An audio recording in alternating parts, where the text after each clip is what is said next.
আমাদের জাতীয় সড়ক বন্ধুরা একটু দেখে নিন। এটা ঠাকুরনগর কারলার ভিতরে পড়ে রাস্তাটা।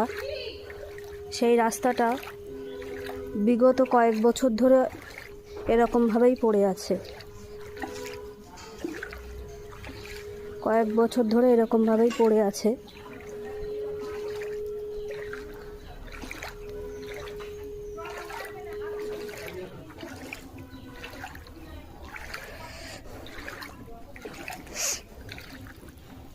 দেখুন,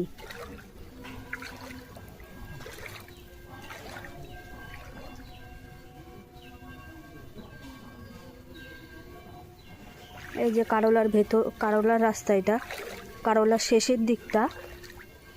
বছরের পর বছর রাস্তাটা এরকমভাবে পড়ে আছে। দেখুন এখানে কতটা পরিমাণে জল। হাঁটুর থেকে একটু নিচে তোমাদেরকে দেখাই। এই দেখেন, হাঁটুর থেকে জাস্ট একটু নিচে। এই রাস্তাটা কোনো মানুষেরই চোখে পড়ে না। এই রাস্তা দিয়ে কয়েকশো বাচ্চা স্কুলে যায়। এই বড়া বলো, কারলার শেষের দিকে যত বাচ্চারা যায় এই রাস্তা দিয়ে স্কুলে যায়। আর এই রাস্তাটা গ্রাম পঞ্চায়েতের চোখে পড়ে না, না অঞ্চলের কোনো চোখে পড়ে। দেখেন বন্ধুরা, পুরো হাঁটু পর্যন্ত জল। এই রাস্তাটা যদি একটু উঁচু করে তাহলে কিন্তু এত জল হয় না। এখানে শয়ে শয়ে বাচ্চারা স্কুলে যায়। কি করে যাবে বলুন বন্ধুরা, কি করে যাবে? এই রাস্তাটা দেখুন, একটা গাড়ি আসছে, আপনাদেরকে দেখাই। গাড়িটা অর্ধেক ডুবে গেছে জলের ভেতর।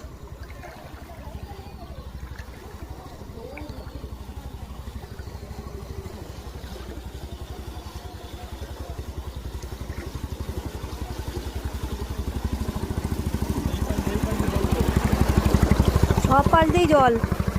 এই রাস্তা ও রাস্তা পর্যন্ত পুরো জল। দেখেন বন্ধুরা, আমি একটা কথা বুঝে পাই না বন্ধুরা, আমাদের দেশের মুখ্যমন্ত্রী